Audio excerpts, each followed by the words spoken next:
Bismillahirrahmanirrahim. Assalamualaikum warahmatullahi wabarakatuh. Maha suci Allah, segala puji dan syukur kita panjatkan kehadirat Allah. Semoga kita selalu dalam bimbingan rahmat dan ridha Allah subhanahu wa ta'ala. Subhanallah walhamdulillah astagfirullah Allahu akbar. Kembali saya dari tim Raja Wali Nusantara. Kali ini akan membahas terkait dengan perempuan.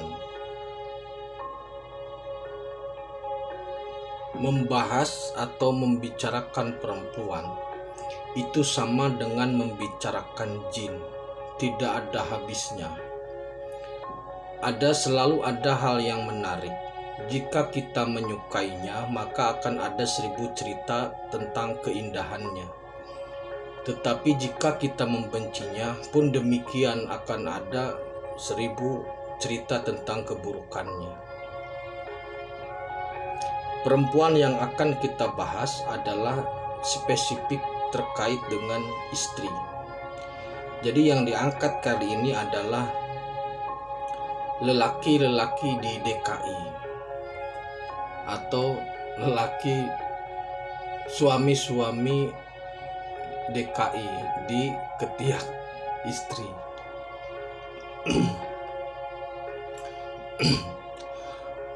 Dalam banyak kisah itu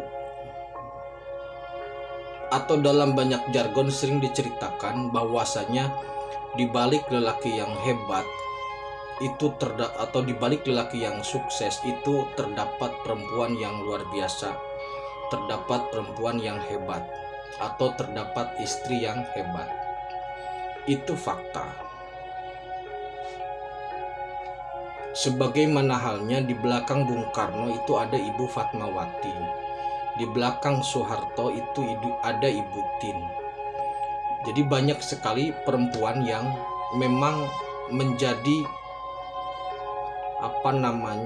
pendorong yang luar biasa. Tetapi dalam banyak kisah juga seringkali perempuan itu hampir menjadi masalah. Sebagaimana halnya Nabi Nuh ketika ternyata istrinya tidak beriman. Dia harus memilih antara istri dan Allah. Hampir dicopot kenabiannya. Sebagaimana Nabi Yusuf ketika digoda oleh Siti Julaikho, godaannya itu hampir merontokkan kenabiannya. Demikian pula Nabi Lut.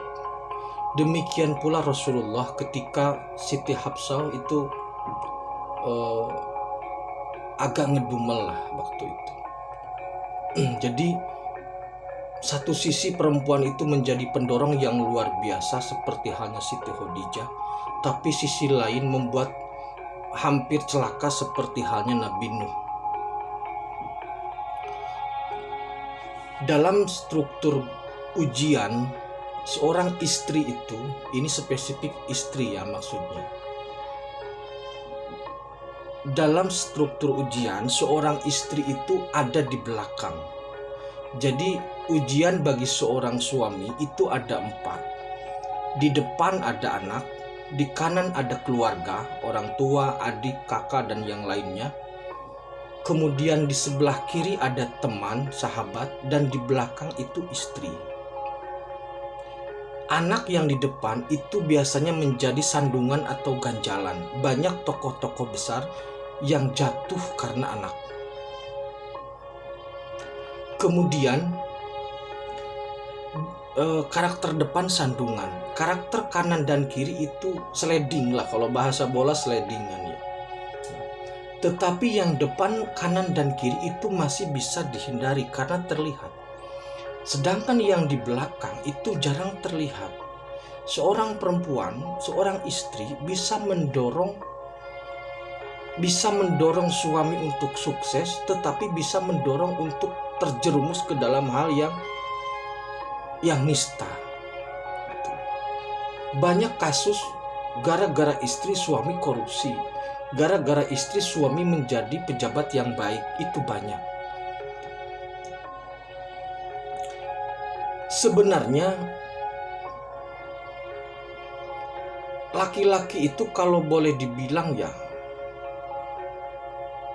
kalau bisa kalau bisa membuat anak tanpa perempuan, kayaknya mendingan gak punya istri sebenarnya.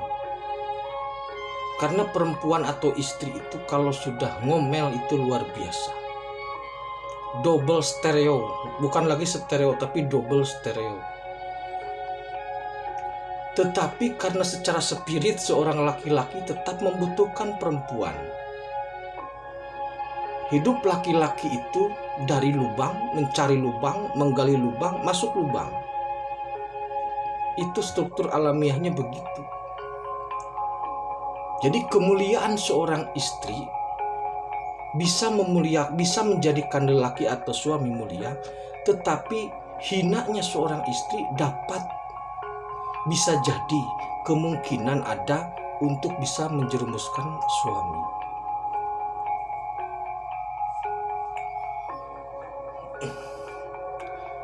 Dalam struktur rumah tangga, memang sebaiknya dan seharusnya seorang laki-laki itu menjadi dominan karena dia harus memimpin. Seorang lelaki dalam struktur rumah tangga itu harus memiliki karakteristik wibawa yang cukup. Karena jika seorang suami tidak memiliki wibawa yang cukup, maka dia tidak akan mampu mengendalikan anak dan juga istrinya. Di kemudian hari, seorang suami yang tidak memiliki karakteristik dan wibawa yang cukup, yang hancur bukan hanya si suami, tetapi keluarga. Kenapa demikian? Karena seorang istri kalau dominan dalam keluarga cenderung menggunakan rasa. Rasa itu tipikalnya suka tidak suka. Kalau pengambilan keputusan didasarkan pada hal suka dan tidak suka, itu pasti rusak. Maka kalau kita menyolatkan mayit laki-laki, itu posisi imam itu di kepala. Karena apa? Karena laki-laki dominan di kepala atau dominan menggunakan akal. Sedangkan jika kita menyolati perempuan, itu imam posisinya di tengah. Karena disitulah permasalahan sering timbul. Nah, dominasi atau tipikal atau karakteristik ketegasan seorang laki-laki terhadap perempuan bukan dalam kerangka kekerasan atau dalam dominasi fisik ya. KDRT itu adanya dominasi fisik, tetapi maksud dominasi di sini adalah dominasi dalam satu arahan atau tujuan yang jelas. Ada rule atau ada mistar atau ada rel yang mengarahkan satu keluarga itu ke arah tujuan yang jelas. Sehingga ketika keluarga itu melenceng dari rule yang sudah ditetapkan atau yang sudah disepakati, maka ketegasan itu harus berani diambil atau diberikan. Karena tidak mungkin satu kapal dua nahoda, satu pesawat pilotnya satu. Keputusannya tetap satu walaupun tetap mendengarkan masukan dari kopilotnya. Tapi keputusan harus tetap diambil oleh satu orang. Jika tidak demikian rusak. Nah, perempuan-perempuan yang dominan, apalagi sampai menjatuhkan wibawa suaminya, ini sebenarnya bukan hanya merusak harga diri sebagai perempuan, tetapi juga bukan hanya merusak harga diri seorang suami, tapi juga dirinya sendiri. Karena walau bagaimanapun, ketika umpamanya laki-laki bajunya lusuh, maka perempuannya kena, gitu loh. Tapi ketika perempuannya juga umpamanya bersikap yang tidak baik, maka suaminya juga kena. Jadi perempuan harus pandai menempatkan posisi dalam hal atau dalam titik yang sangat tepat. Jangan ada anggapan bahwasannya persamaan gender itu untuk sama dalam sesama-samanya. keadilan itu tidak harus sama, tapi keadilan itu proporsional. Kalau keadilan harus sama, ketika laki-laki umpamanya naik pohon kelapa, manjat pohon kelapa, apakah mau? Gitu. Jadi keadilan Tuhan itu lelaki untuk melindungi, perempuan untuk dilindungi. Ada peribahasa bahwasanya wanita dijajah pria. Jadi kita harus bisa membedakan mana yang karakteristiknya dominan dalam artian feodal, mana karakteristik dominan dalam artian pengendalian. Dominasi pengendalian terhadap keluarga oleh seorang suami itu menjadi mutlak harus dilakukan atau menjadi mutlak harus dipegang agar keluarga itu bisa selamat. Kalau dominasi itu lepas, pasti rusak. Jadi persamaan gender atau emansipasi wanita itu tetap dalam posisi yang proporsional. Karena ada keterbatasan perempuan, ada keterbatasan laki-laki, tapi secara secara spirit laki-laki tetap harus melindungi perempuan.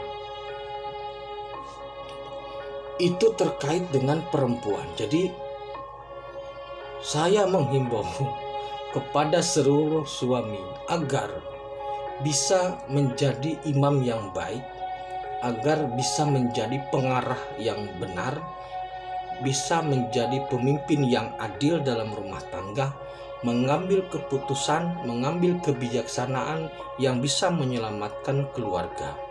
Keselamatan keluarga itu tidak ada hubungannya dengan materi, tidak ada hubungannya dengan agama. Banyak sekali tokoh agama yang bermasalah dalam keluarga. Banyak sekali orang kaya yang bermasalah dengan keluarga. Gitu loh. Jadi hubungan dalam keluarga itu irisan dengan harta, irisan dengan agama itu relatif tidak ada. Orang yang mengerti agama juga bermasalah, ada itu. Jadi urusan perempuan ini memang sangat luar biasa. Kalau digeplak nangis, kalau dibiarkan ngomel, itu. Begitulah perempuan ditakdirkan seperti itu. Tapi disitulah keindahan hidup, ketika ternyata perempuan menjadi semacam irama atau semacam nada-nada yang bisa menghidupkan hati para lelaki. Itu terkait perempuan. Jangan sampai laki-laki ada di bawah ketiak istri, karena pasti bermasalah, pasti rusak. Demikian, terima kasih. Akhirul kalam. Assalamualaikum warahmatullahi wabarakatuh.